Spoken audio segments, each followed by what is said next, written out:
All right, so we're continuing with the Expanse build. As you can see, if you look over here, the 3D printers have been printing, and they're still printing as we speak. So we got a lot going on here. This is the first piece of the top panel we showed you in the last video where Nick was designing it. He had to make it in 2 pieces because again, our print bed isn't big enough for one single print, which would be nice. We got some stuff we have to do though. Nick's off getting me some more paint than I need for a specific color. This is the other side. So for the side panel, as you can see right there, these are 4 pieces right now that are just sort of taped together and indexed. I've marked out where my opening is so I can do my damage. I've got my flow through vent right there for the backside of the GPU. And I can show you what I've decided to do. The LandCool 216 mid-tower case from Lee & offers a host of premium features without the premium price tag. Modular motherboard placements allow for either a higher or lower position to accommodate optimal air cooler and water cooling configurations, ensuring the most room possible. And the pre-installed dual 160mm front fans and 140mm exhaust PWM fans provide great airflow due to the continuous mesh design in order to keep higher power components as cool as possible. Available in white or black, RGB and non-RGB versions, and starting at $99, the LandCool 216 from Lee provides great value alongside its great feature set. To learn more, follow the sponsored link in the description below. So I have decided not to do the 240 on the outside like I had planned. And I know that might be disappointing to some. It's a little disappointing to myself. I even bought a nice 240 that's over there on the shelf that I was going to use for this. But I went back and rewatched my video, and the temperatures are actually very good for a single 120. And then it dawned on me when I looked at the part, when I took it out of the box, right now a box of parts, that it also has the slim fan on it. So by now using one of the Corsair fans, remember these 2 right here are going to be blowing directly on the GPU. I've already showed you how that part is working with the quote unquote thrusters right there. But now if I externally mount this 120, and move the rad, so the radiator, where the way it was before is it was radiator, slim fan, and then a grill to keep the tubes and wires from pushing into it. Now I actually gain more room by moving the fan to the outside. I've gained much more RPM, much more static pressure, and much more airflow through here. And then this is the grill that we made for it right here. That's gonna go on there. And now what we'll get is, 1, some more lighting here, and then 2, it allows me to have higher static pressure and higher airflow. Because what started dawning on me is if I mount it on the outside of the chassis, I'm not gonna have that strong intake which is needed to blow directly onto the ITX motherboard. Because although the CPU would be water cooled, the VRMs and the memory and just the surface mounted stuff on the board and wow, I really almost dated myself there, the North Bridge. The chipset and all that stuff needs cooling as well. And if I have the radiator floating out here, the air might make its way in there, but obviously not as well as if I was to mount it like that. Now the other thing I had considered doing that just would have been ugly as hell would be to have the fan mounted there, the rad mounted here, and then a fan on this side of the radiator. So if you had the radiator, you'd have the fan on top on one side and the bottom on the other side. So then that air would still be pulling air through the rad and pushing it into there. Then the air here would be pushing through the rad and there'd be space for it to come through. The problem was then trying to figure out how I was going to get the tubing back inside the system. So it just started becoming really convoluted and ugly, and I was really trying to mock it up, and it just I wasn't feeling it. So I feel like if the slim fan running at a low RPM, even when it was max speed, it just was not moving a ton of air because it's a slim fan. Now we're going up to like what, 2,500 RPM fans or whatever these are. And check it out. The Corsair fans have a built-in temperature sensor. So I can even have things ramp up based on air temp on the fans themselves. So not just GPU temp or CPU temp or motherboard temp, fan temp as well. Now the only downside is this vent, if you look at it, they're kind of at an angle, which is going to hurt the airflow a little bit. Hopefully it also doesn't create bad turbulent sounds.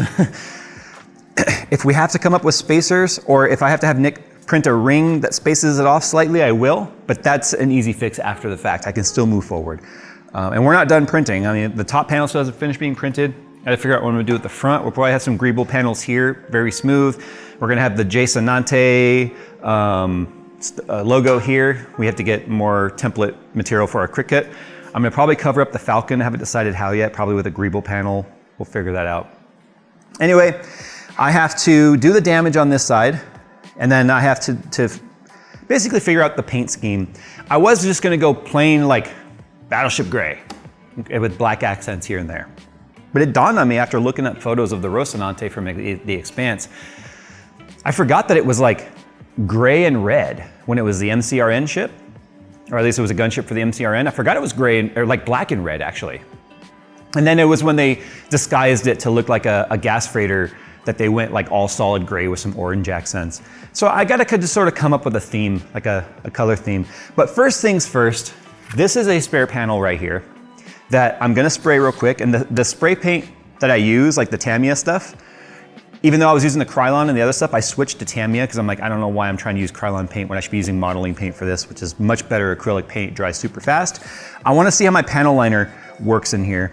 Because the issue, and you can kind of see it with the Sharpie, is the surface tension wants to pull the ink down the print lines. So you can see how there's like these lines.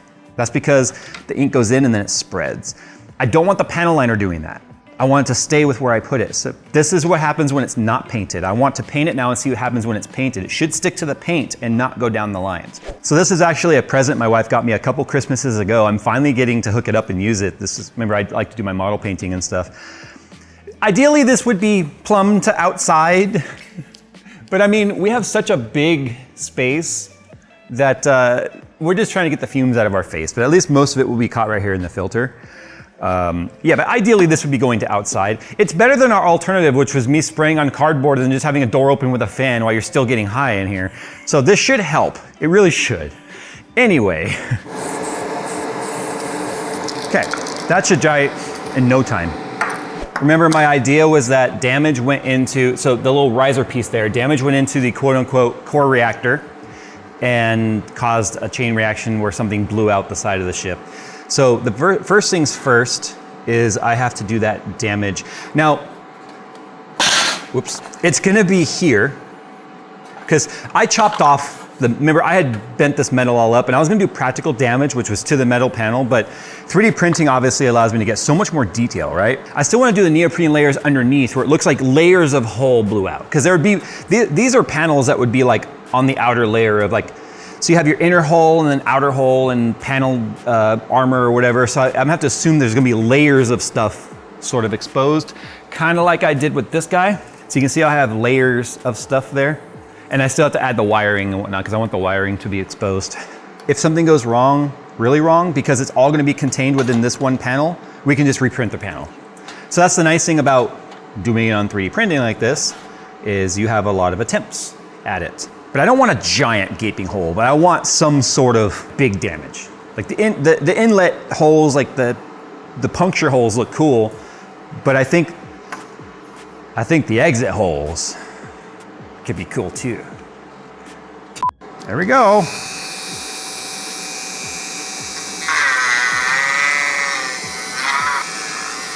Torch heat's probably gonna be too high, but I just wanna like,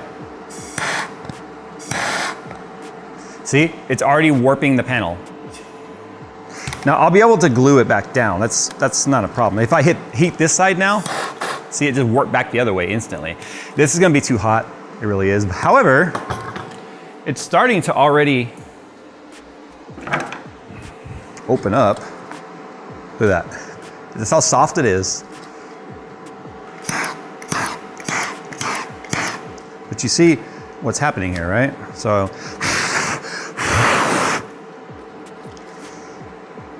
just use my fingers to screw it.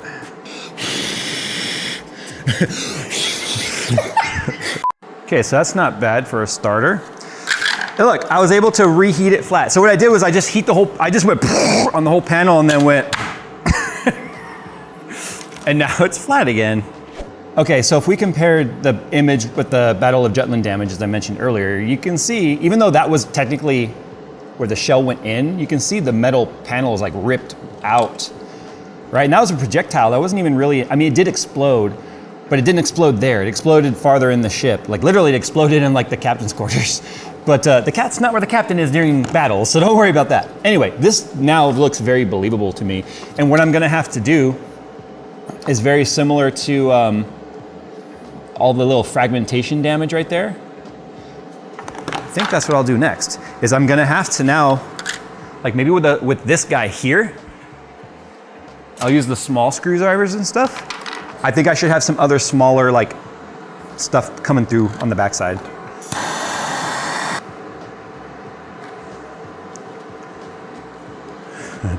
See that? I love the way it brings the material out with it. Oh, that's so cool seeing it come through. You just gotta ream it out. So this is just, I think a 16th inch styrene or something like that.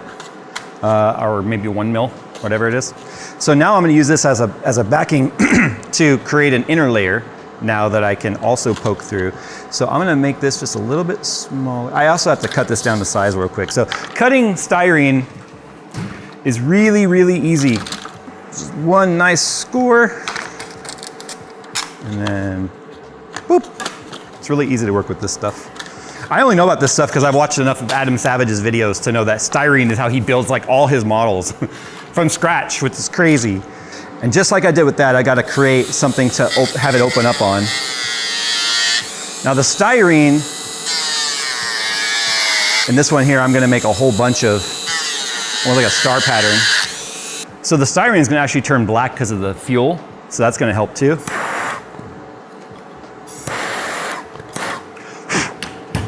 Don't breathe this. Anyway.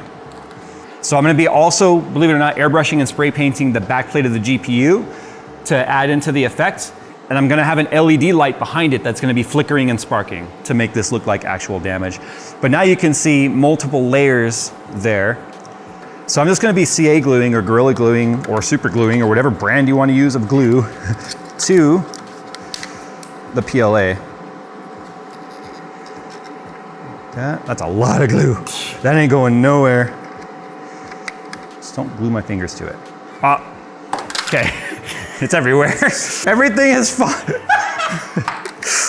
Take your work and gaming experience to the next level with the ViewSonic XG340C 2K ultra-wide high-end display. The XG340C 2K 34-inch 100Hz ultra-wide monitor features HDMI 2.1, AMD FreeSync Premium Pro, a 1000R curved screen, VESA display HDR 400 and 1 millisecond response time for the ultimate immersive gaming experience. And take control of multiple devices with KVM support while also taking full control of your display via the Elite Display Controller. To see the full list of specs and features, follow the sponsored link in the description below. All right, so obviously to sell the effect now, we need to make it all color matched. So now we're letting that one dry. I can clean up my mess. We can come back to the panel that I had just painted, and now we can see how the panel liner reacts to the paint and the panel lines with the print lines to hopefully it doesn't get soaked up around the edges. Let me clean up my mess. So panel liner is basically nothing more than just very, very thinned out black paint, but like where it's more thinner than it is paint. So the idea is that the surface tension makes it run along the line. And panel liner is just a way to do accent. Like in drawing or art, if you outline something, this is just designed to do that. But it's intended to bring a level of detail to things. So if I just go like, boop, it's very light.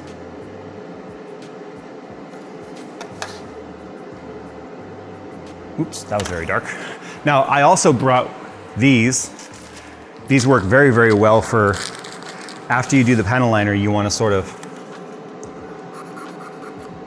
use this to kind of soak it up a little bit. So you just want it to be a little bit darker. You don't want it to be like I went around with a Sharpie, you know? But the amount of panel lines that are in this build, and I know you can't really see it, so I'll try right here. I'll switch it over this one.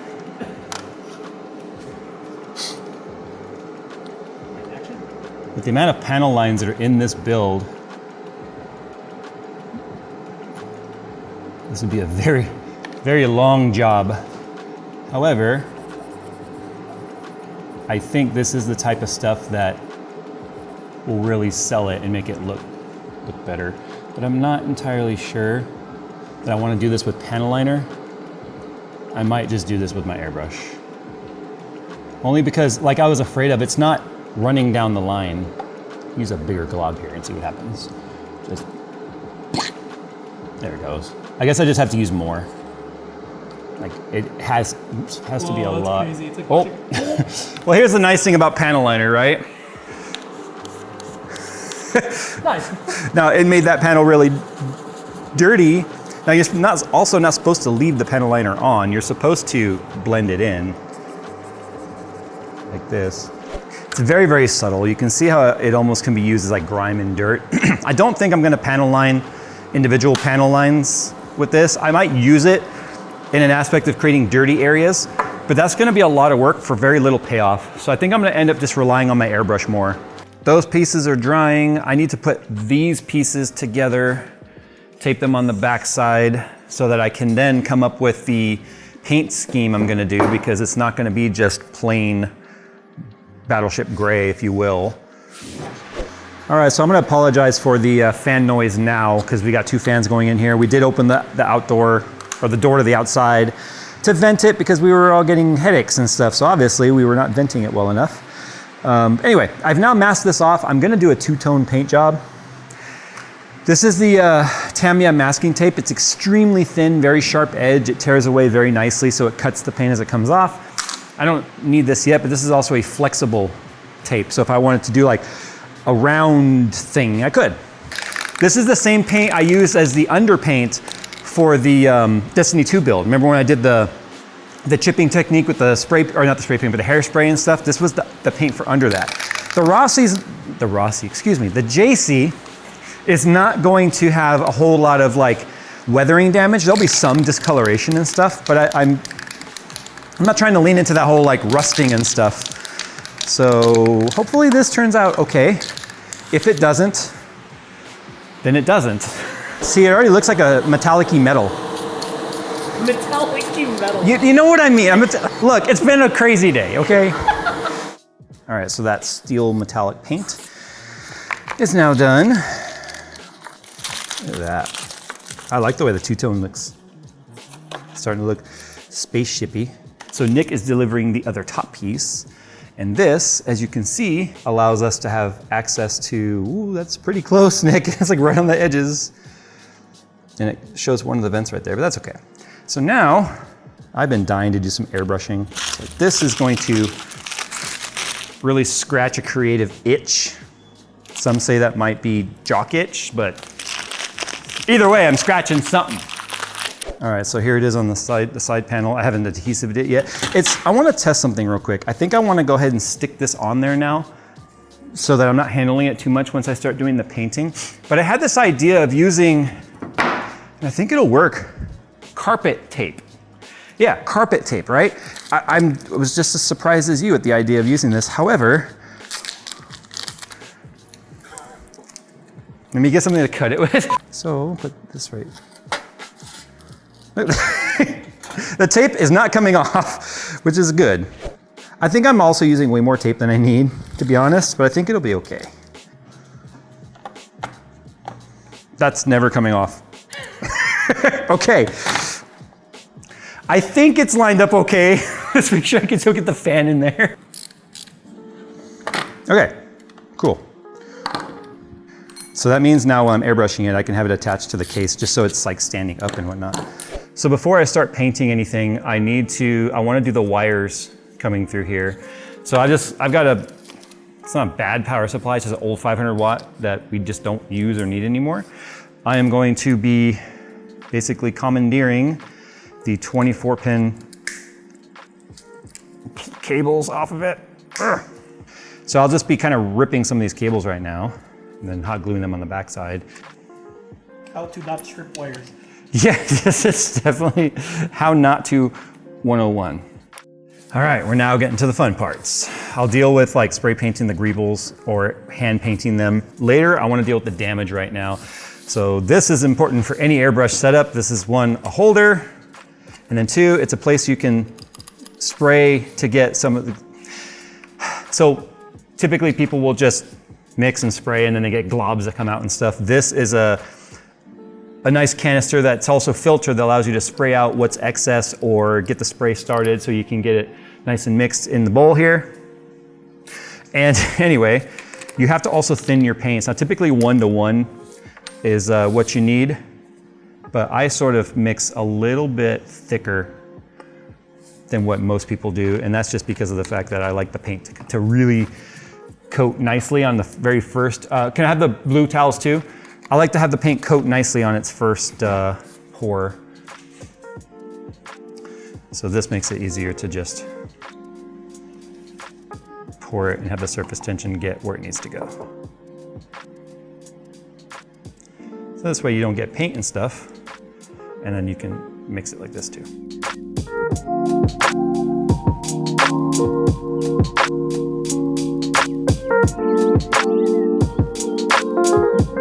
So there's the scorch marks, just the first pass of it. And I've got some more grime and stuff I have to build up around it, but check that out. Make sure you paint the backside too. If you don't, the clean parts show through, and that makes no sense if clean parts show through, right? So on the first pass of the grill, this is intended to look like soot, even though it's technically an intake, but I mean, I'm just using my imagination here. You can see I've got some shading there I've got to deal with, but that'll be easy to fix. I just wanted this to look like an actual vent. But the fun part right now is going to be the other side with all these scorch marks. These are way too pretty and metallic-y, right? But check this out. Look how fast, oops. I did. Anyway, let's check this out. So.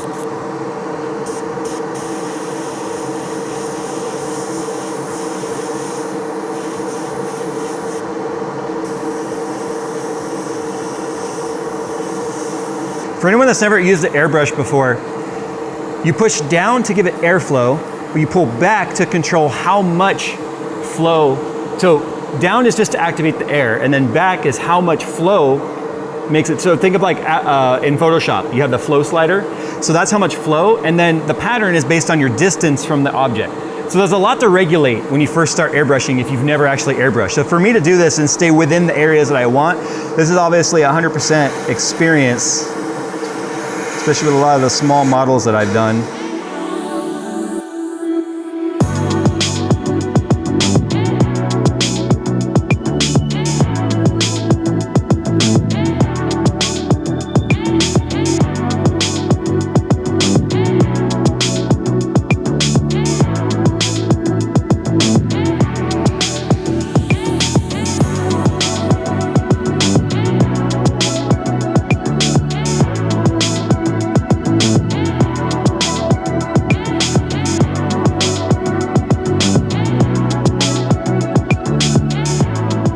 So there's the starburst you guys have already seen me do the explosion on, but there's no panel lining or grime to this, but I started adding it over here. So you can see it's just, I've added a bunch of dirt and stuff. Now, if I wanted to pull this back a little bit, which I could still do, I would then load up some light gray and go over it again with some light gray. And I might even do that, but I kind of like the way this, you know me, I like the grimy look. I'm a grimy person. I just like the grimy look on this. So I just absolutely love, and I know Phil got some close-ups of the charred look on this. So I need to go ahead and move on now to doing some of this panel liner and whatnot. It's not panel liner, I've actually was airbrushing all this, it's pretty obvious. Over here now, and then one of the things I'll have to do, which isn't gonna probably be in today's video, it'll probably be one of the things that's already done when we come back, is actually the painting of some of these surface items. Now these surface items here are not gonna be like super detailed like red and whatnot. It's just gonna be like a dark gray, maybe a little bit of white, like a label or something. It was designed to break up the surface so it wasn't quite so flat and 2D. So anyway, I got limited time before my air gun or my air brush starts to clog up, so I'm gonna keep going. All right, we made a lot of progress today. There's still a lot of work to be done, as much as it's starting to look like a completed case mod. Let's talk about what I still have to do. Still have to paint the base. Nick is currently working on a design for the front that I've already sort of talked about, so we gotta wait on that. I need the final paint coat on this. I just put some shading on this so it sort of matches the rest of the build at the moment. I like the way some of the shading turned out on the boosters as well too. So yeah. I have those panels I showed you that are for the sides of the fans. I'm not 100% sure yet if I'm happy with this way that's turning out. I gotta figure out a way to make the fans look less like a fan and more like a part of the ship. I also don't the problem is trying to get these cables now to the rest of the build. And by the rest of the build, I mean plugged into its controller. Fortunately, the Corsair Link fans have input/output. So either side can be input or output. I'm not stuck to an in and an out. And I think what I'm gonna do is I'm gonna have to make holes down here in this grill and have them coming here and like routed together, which I could even airbrush those to make them match. And then just have a hole here to go through into the controller. Because the problem with this one here is the power supply takes up a lot of room right on this side. Literally, it's right on the other side of the case wall. And then this side here, this is the back side of the motherboard. And then the graphics card's up here. So I don't want to drill holes in the paneling. So I think I'm just gonna have them come off the back. So if I had this guy here like this, and I had to take the little pull tab off, because that's just designed to make it easier to pull the plug out when it's a 90. But anyway, I could have that like that, and then the hole there, and then literally just the wires coming. I have longer wires too as well, but let's just use this as an example. It'd be something kind of like that, right? Anyway, and then this side, well, that's already off. So then this side would be something very, very similar, right? It's gonna be through here, but you get the idea. So anyway, my favorite part, as much as I love the way the shading turned out, I still have a lot of details to do. Nick is really pushing for me to do like a bright orange stripe or something on there, just to give it kind of like a little bit of character. I agree, I think it could use it. I really love the way the damage turned out on this side. I'm super happy with the way this is all turning out. Got a little more shading to do. But yeah, the top is my favorite piece though. Just, that came together so nicely. So not a lot left to do, which means only one part left. And by one part, I mean for the video. There'll be one more part, finishing it up, getting the front on, getting the base painted, getting it all assembled, and then it'll be probably relegated to being decoration, to be honest, until I start going to LAN parties and stuff again. But I do like that I'll have this nice, powerful, oh, and also I have to do the backplate mod right here, through here. That way, it's not a very big hole. Oh, and I have to also paint the backplate through here, because that's gonna show. But anyway, I love the way that the wiring and stuff turned out right there. I love the way that I have those cross tubes still sitting there like it somehow survived the explosion. Turning out great though. I told you guys this one was not gonna take all that long because I've just been dying to build something. I've been dying to work on my models, and this is how I get both done at the same time. But you can imagine now when I do the front paneling, right? Let's just use this as sort of an example. Sorry, Falcon, the Falcon logo doesn't really go with the theme. But anyway, you sort of get the idea. So this, let's just say this is down here, actually lower, because we're gonna have the didnt logo there. So I don't know, just imagine some greebles on the front, right? It'll be a bigger panel, but something on there to sort of tie it all in. Something going on up here, and then the didnt, which I ordered the Cricut stuff. So that's what's left. Logo, greebles on the front, cover that up, get the cables routed as part of the build, get the base painted, get the edges of the fans figured out. We got a ways to go. Anyway, if you guys have made it this far, thanks so much for watching. I hope you guys are enjoying the way this is turning out. And as always, I'll see you in the next one.